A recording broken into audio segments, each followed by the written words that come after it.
Kung ikaw na lang ang lumalaban, huwag ka muna umalis. Hello, kamusta ka? Ako nga pala si Sachi.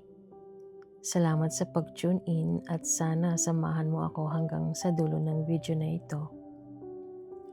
At kung kailangan mo ng kausap, nandito lang ako. At ngayong nandito ka na, may ikukwento ako sa'yo.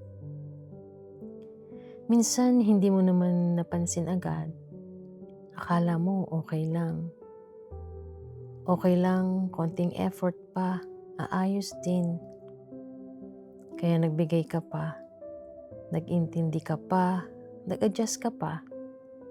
Hanggang sa dumating yung point na ikaw na lang ang gumagawa ng paraan. Ikaw na lang ang nagme-message. Ikaw na lang ang naghahanap. Ikaw na lang ang kumakapit. Habang siya, unti-unti nang nawawala. Pero kahit ramdam mo na, pinipili mo pa ring manatili kasi mahal mo. Pero hanggang kailan? Hanggang maubos ka? Hanggang wala ka nang matira sa sarili mo? Minsan, hindi mo kailangan ng sagot mula sa kanya kasi ramdam mo na. Ikaw na lang ang lumalaban. At yun ang masakit.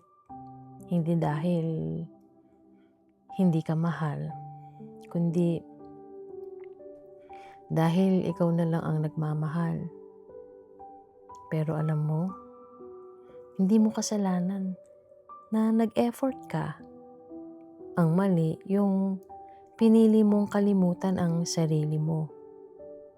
Hindi mo kailangang pilitin ang isang bagay kung ikaw na lang ang gustong manatili. Minsan, kailangan mo ring huminto. Hindi dahil sumuko ka, kundi dahil pinili mo ang sarili mo. At oo, masakit, mabigat, pero darating yung araw na hindi na ikaw ang hahabol, kundi ikaw na yung pipiliin. At kung ikaw to ngayon, gusto ko lang sabihin sa'yo na hindi mo kailangang lumabang mag-isa. Hindi ka nag-iisa. Kung may gusto kang sabihin sa akin, pwede mong i-share.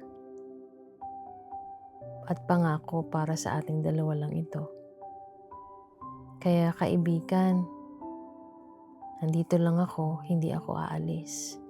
Makikinig ako sa'yo. Stay ka lang. Babalik ako.